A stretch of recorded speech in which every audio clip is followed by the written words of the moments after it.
our recent history. When the other 800 schools in the Philippines have closed their doors, GFI is still here, celebrating the 483 graduates of 2021. I was in high school when the school was mentioned in our dinner table. As siblings look at our father incredulously and check if we hear him right. He was to build a school. 26 years later, and 12,883 graduates after, here we are, celebrating our graduates of 2021.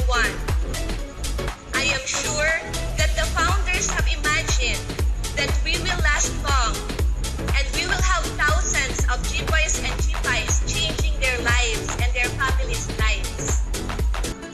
Thank you for taking on the challenge to learn in lightning speed all the Google tools that we have ignored until 2020. Who would imagine that we did all of this despite the elusive and non-existent Wi-Fi signal? Good parents are expected to provide the basic necessities and education for the children. It takes exceptional parents to continue to do so despite the challenges that life gives them. Parents continue to hope and envision their children enjoying a good future. Graduates of 2021, you are on the right track. Working and positive thinking alone will not guarantee you success. It is the readiness to solve any kind of problem and not use them as an excuse not to adapt. Some allow the problems brought about by the pandemic to stop them from going to school. Many problems are valid, but if you are willing to not hide behind the validity, who comes out as victors? It is a valid problem when you lose all your exams through Google Docs after you press the refresh button. It is a problem when you need to climb a higher ground just to get a Wi-Fi connection. When other classmates gave up and blamed the pandemic, the poor Wi-Fi and inconsiderate teachers, you persevered. A problem might be valid, but it still needs to be solved. Life will never be easy.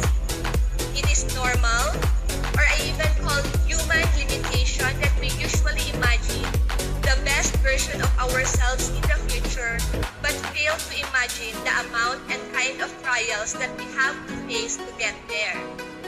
It is easy to imagine graduating, but you imagine that you will climb the higher ground to take exam just to graduate?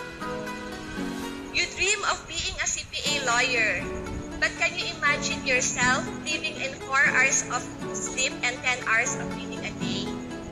You dream of owning a business.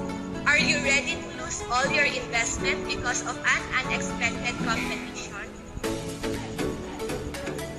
You have been through one of the worst times in history. It's safer that you will go through something much worse, like another war or calamity. In that way, you have anticipated all trials and hopefully find a solution. Remember what you did to survive these times.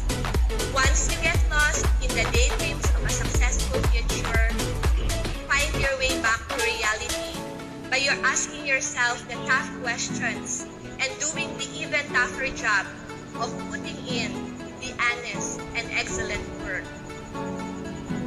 We would not expect less from the capable and dynamic G-boys and G-pies, the problem solvers of the